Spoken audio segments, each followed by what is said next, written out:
forget the things that you've done because, yes, you may be forgiven by God, but, oh, I don't know, let's bring it back up to you.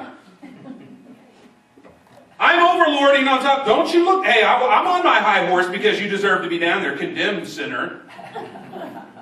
You ever had anybody do that to you? You're trying so very hard to have a relationship with God. You're trying so very hard to be forgiven. But somebody else is going, I'm sorry, I'm going to let you know what you've done over and over and over because you're a scumbag. I try not to look at anybody when I did that. You're a scumbag, you know, because I hate when I make connections with people like that and they want to kill me later.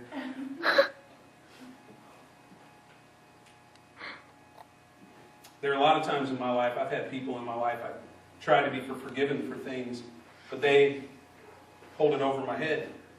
And unfortunately, I've held things over somebody else's head. And we don't allow God to help us get the mess cleaned up. We just keep looking at it with each other and reminding each other of it.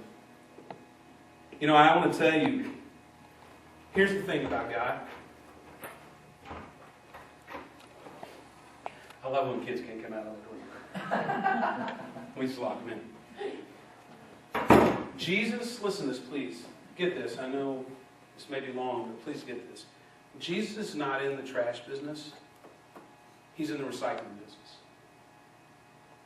You may feel dirty from your past. You may feel regretful and shame from your past. But Jesus can take your past, really, He really can. And He can actually make it what it's called, past.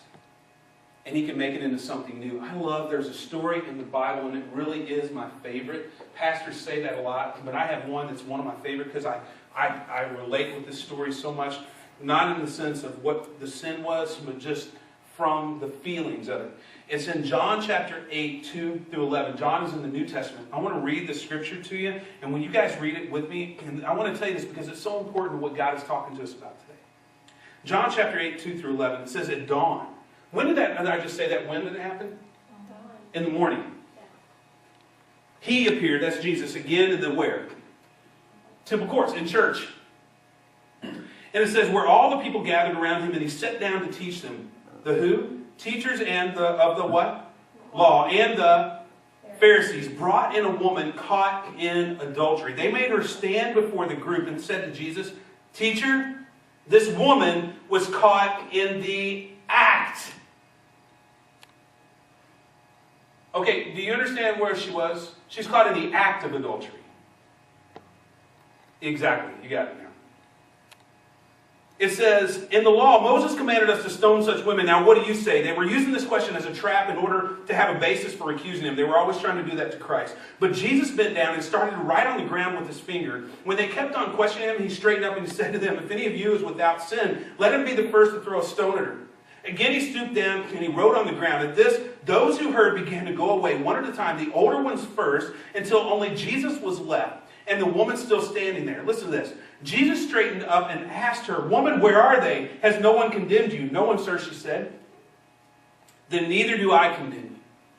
Jesus declared, Go now and leave your life of sin. Here is a woman. Let's just paint the picture for just a second. Here's a woman caught in a messy situation. Obviously, she did wrong. And I get this personal picture. She's frightened. She's naked halfway.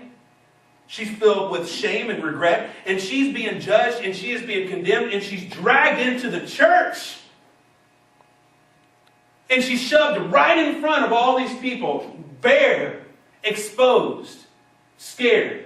She still, now please get this, she still smells of dirt, she still smells of sex, she still smells of tears, she has this regret, she's fearful, she is right there, and it's early in the morning, she's not had any time, that she's just nothing, just shoved right in front of the crowd. And all these religious people are going, shame. And rightfully so, she did deserve what the law said. The law said she deserved to die. And Jesus did something interesting. Jesus didn't even look at the woman. Everybody else was looking at her, pointing their finger, telling her how bad she was. Jesus didn't even look. He was down right on the ground. Now, some people really believe, scholars do believe, that he was writing the sins of everybody else that was around there. Going, I know what you've done, and I know what you've done, and I sure know what you've done. And you, and I'm writing it all down. And they kept on saying, look at what she's done, Jesus. She deserves death. Don't you see all of this stuff on her? And this woman is just filthy.